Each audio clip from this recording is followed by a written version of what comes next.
BA third year में हिंदी साहित्य paper द्वितीय में आप सबका स्वागत है।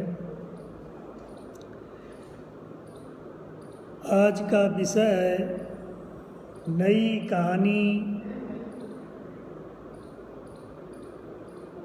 के दौर में लिखी गई कहानी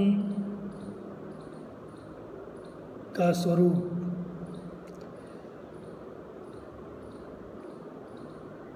जैसा कि मैं पहले आपको बता चुका हूँ कि नई कहानी में जो नया शब्द है वो नए पुराने का वाचक न हो करके नए बोध का परिचायक है और नए बोध से संपन्न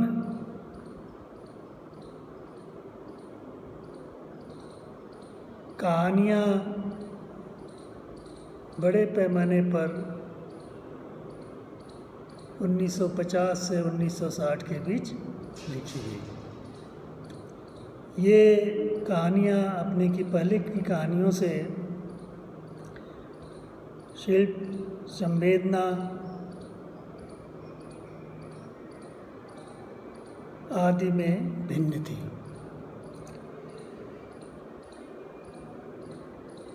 नई कहानी के दौर में 3 प्रकार की कहानियाँ लिखी गई।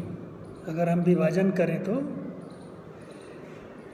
एक तो महानगरों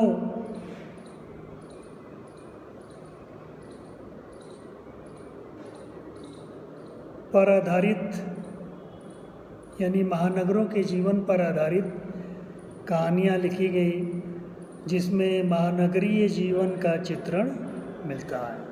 दूसरी प्रकार की कहानियाँ वे थी जो छोटे शहर या कस्बे की कहानियाँ थीं,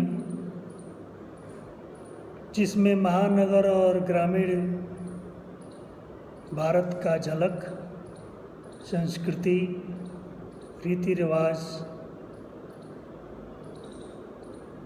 के गुण धर्म मिलते हैं, एक तरह से कहिए। तीसरे प्रकार की जो कहानियाँ थी वो ठेठ गांवों की थी, जिसे हम आंचलिकता कह सकते हैं। अंचल विशेष की कहानियाँ थी, जिसे हम आंचलिक कहानी भी कह सकते हैं, ग्रामीण और आंचलिक कहानी।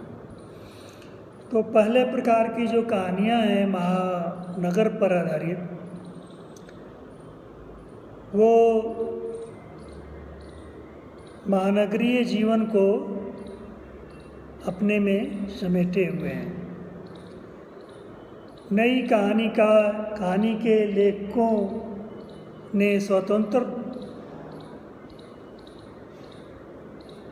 स्वातंत्रोत्तर भारत में जो महानगर थे उनको अपने कहानी का आधार बनाया। वहाँ के अनुभव, परिस्थितियाँ, संबंधों, मूल्यों, मानसिकता आदि की गतिशील अभिव्यक्ति ऐसी कहानियों में देखने को मिलती है। महानगर के जीवन शैली पर रचित कहानियों में महानगर का जीवन का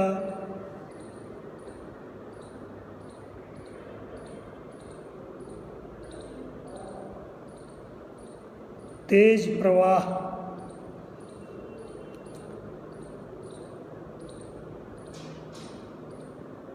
महानगरों में बदले समय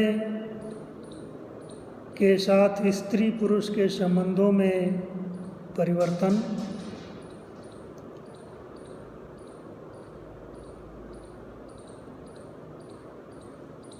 आदि को महानगरीय कहानी पृष्ठभूमि पर लिखी गई कहानियों में अभिव्यक्ति दी गई है,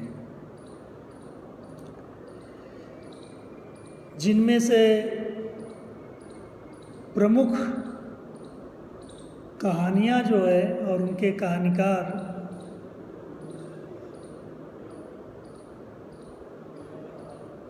का नाम अगर हम लेना चाहें तो उसमें मोहन राकेश की कहानी मिस पाल, या एक और जिंदगी को उदाहरण स्वरूप ले सकते हैं। इसी प्रकार निर्मल वर्मा की कहानी लंदन की एक रात, परिंदे, उषा प्रियंवदा की